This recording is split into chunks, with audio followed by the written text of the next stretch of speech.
Hey, young world. We are back here once again on Crate Diggers. My name is Verbz, and I'm here with, I go by Steez. and we are going to break down one of the all time rap classics from the old school era. The oldest there. Hey, it's that old man era. We've got Grandmaster Flash and Melle Mel, White Lines Don't Do It. Let's go. Let's go.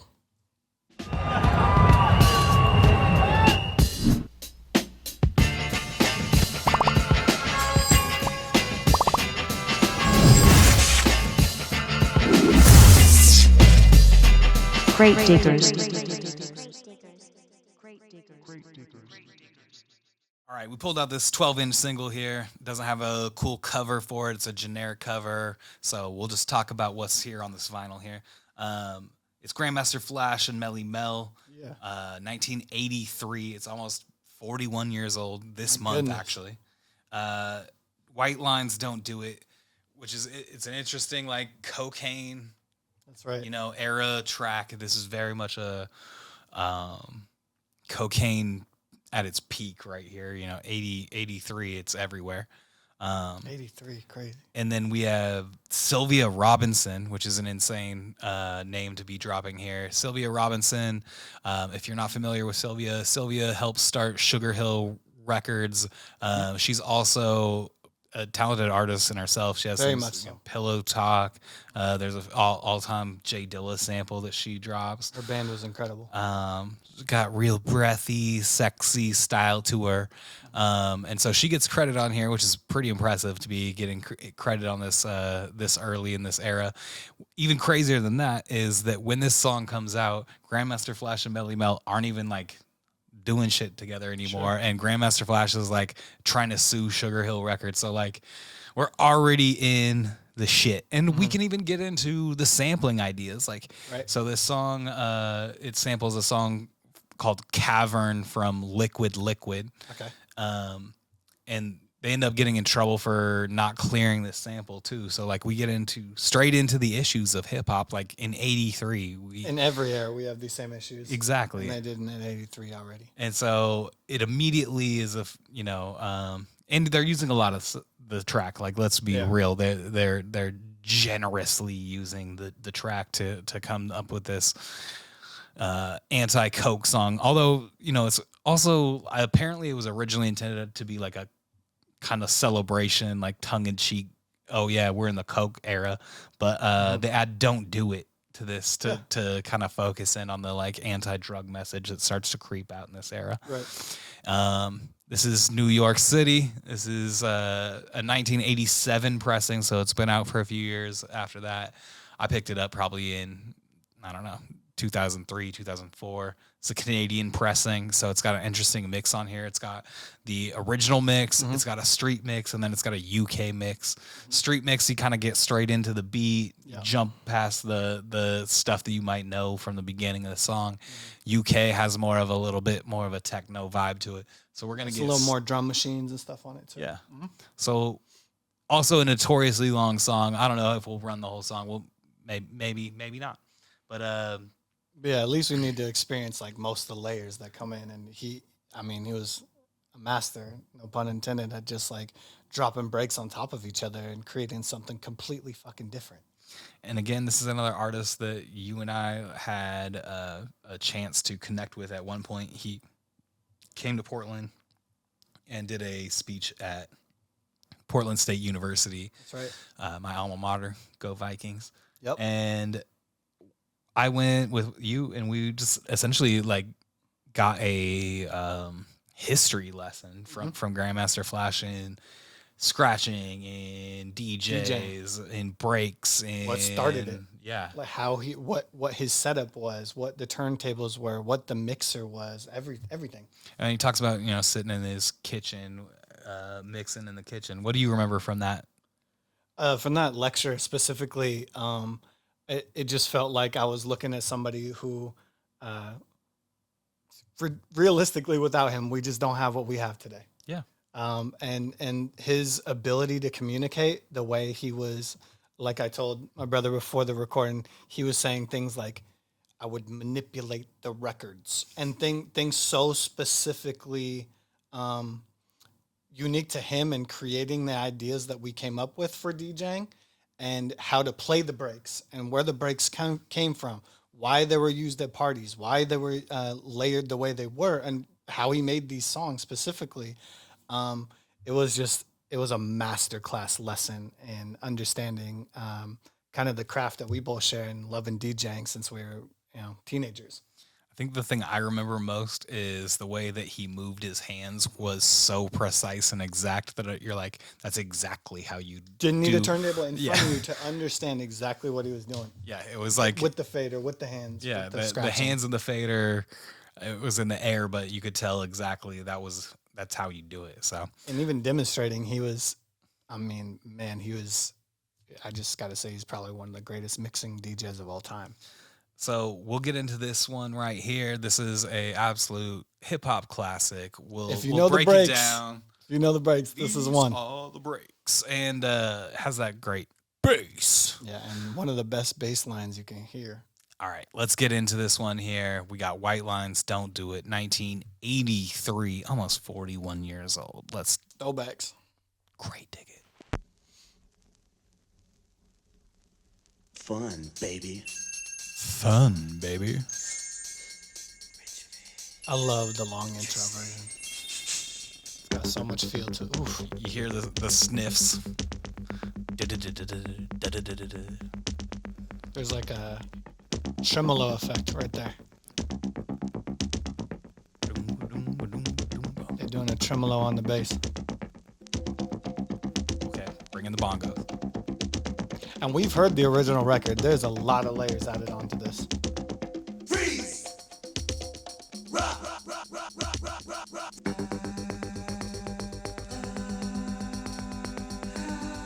So much build up and harmony. Let's go. Bass. That goes crazy. I can see the B-boys hitting that. Mm-hmm. There's the top rock going.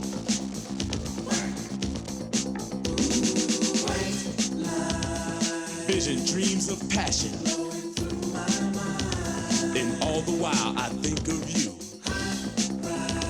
A very classic strange hip-hop reaction. talking. Using the hip-hop The more voice. I see, the more I do. Baby.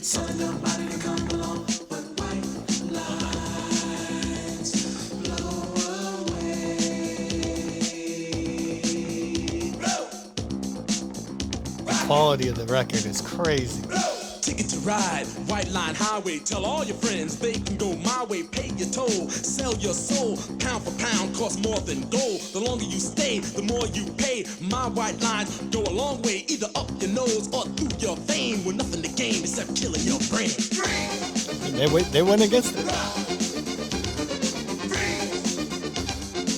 83, that's a pretty, you're almost taking a stance. That's pretty progressive.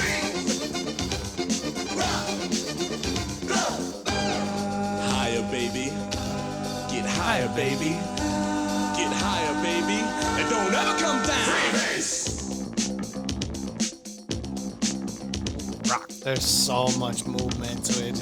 You can't not move to this record.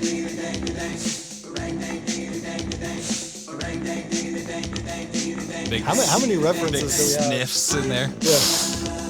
How many references though do we have to like hip hop hooks that And now We've already Master. touched on, yeah, exactly. Like 10 other things have used this exact formula or used something like pieces of these. I need some one-on-one, baby. Even Pusha T ends up doing a remix of this for Cocaine Bear last year. So.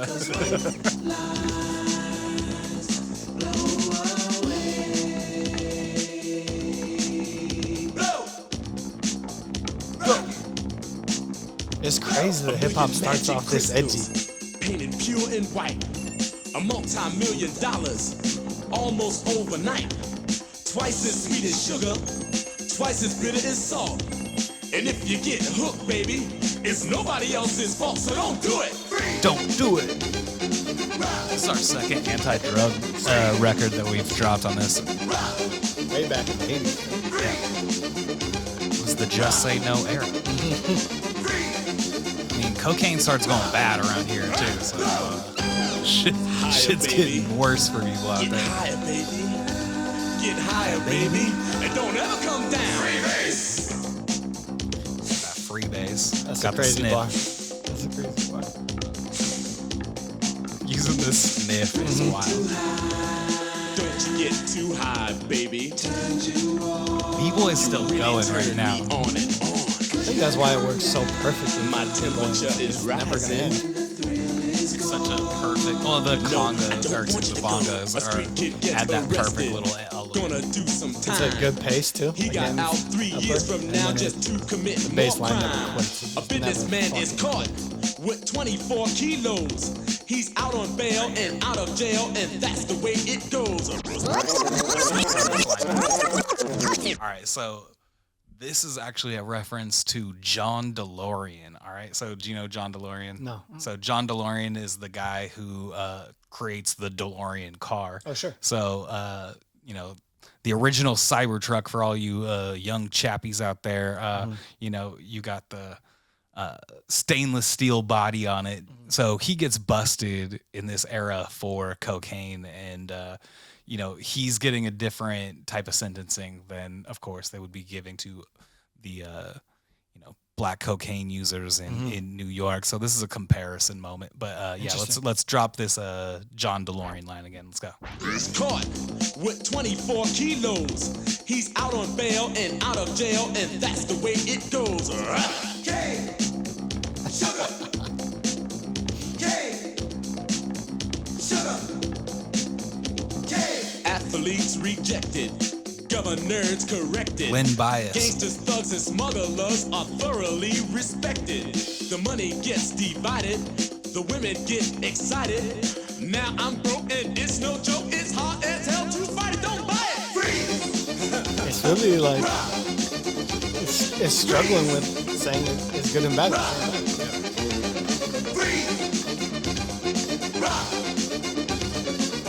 I don't remember that breakdown. Get higher, baby. All that. Get higher, girl. Get higher, baby. Come on. For a hip hop record to have like a crescendo is really fucking cool. It doesn't lend itself to that usually. There's a lot of build up and drop in here. I mean, I feel like what I noticed too is that they're crafting Very records strange reaction. like you would craft like a rock or soul song. Right. The You know more what I'm saying? There really isn't. I actually heard LL Cool J talk a lot about this, being from this era, that he almost credits himself with the 3-minute, 20-second song. Stuff that we play to this day, but he had it in his brain to do this format. That certainly was not the format. Right. Yeah. This is a From totally. the people he was hanging out with and learning from. This is a totally crafted song. Little Jack Horner From sitting on the home. corner We're with no dropping shoes and into clothes. This ain't nursery funny, but he rhyme. took his money and sniffed it up his nose. So basically 3 or 4 sections of the song are Dust flakes and used throughout all of it. China white, mother of pearl, ivory flake, what you need. Oh yeah, check it out, man. Just let me get a freeze. Here's Get a bass head and feel it. Yeah, man, that's raw. Yeah, you even have an acting section. That's crazy. Makes me wonder who all the extra voices are. Baby, Probably a lot of Melly. baby. And like using vocals. Such an interesting way to use vocals. Right, you can tell that's a Flash thing. Yeah. Like, he's never gonna let a vocal sample just play out. Mixing, scratching, tapping it in.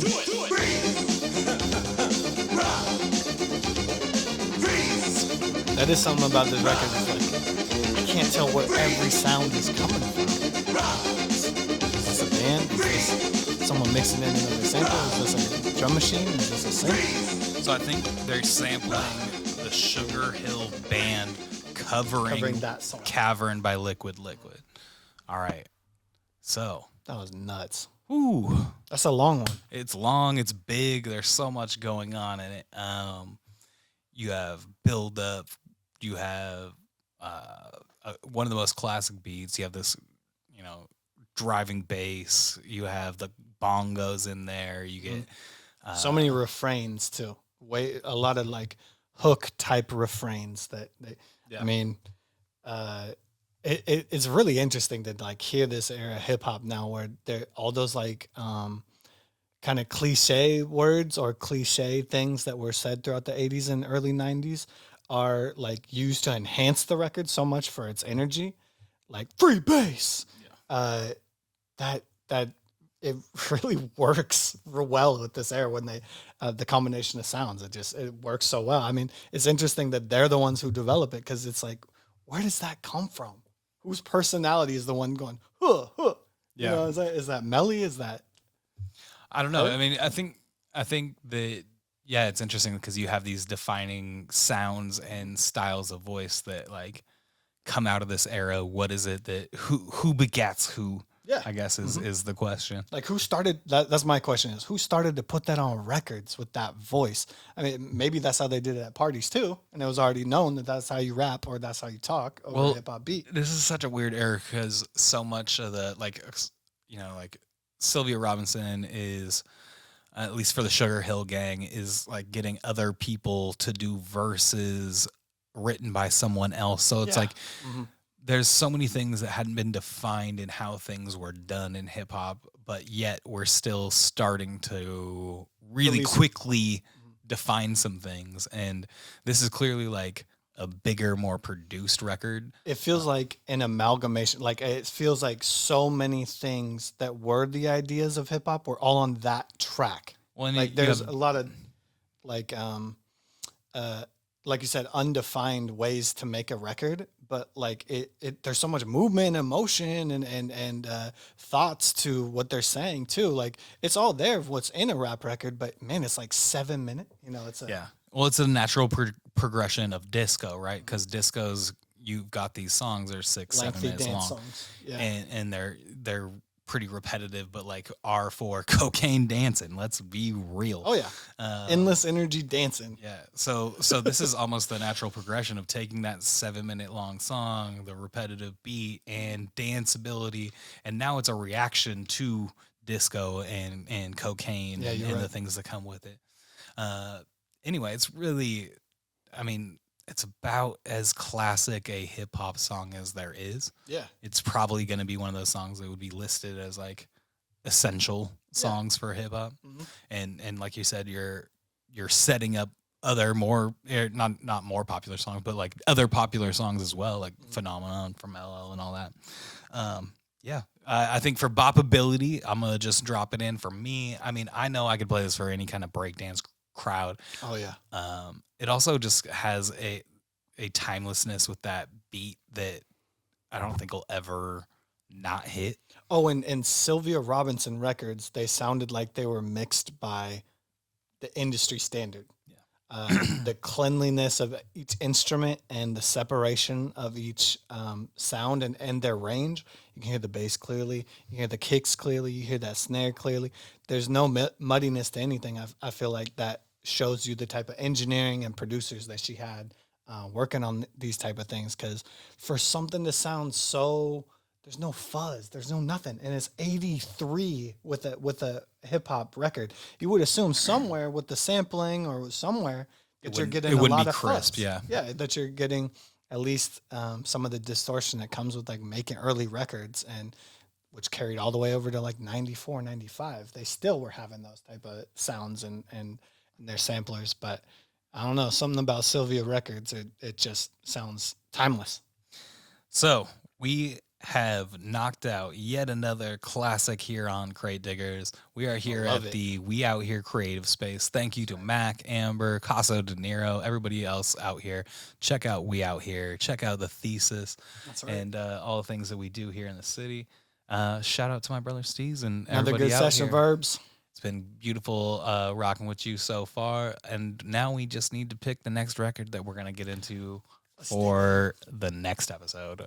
Let's go 1 through 17. Okay. How about we go 5?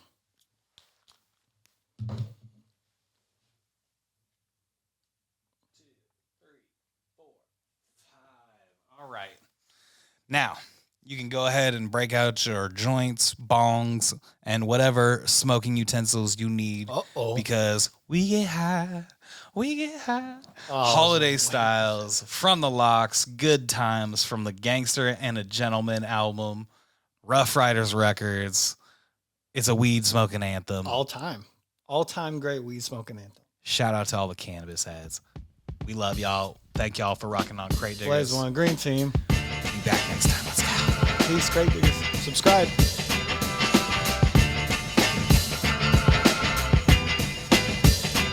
Crate Diggers.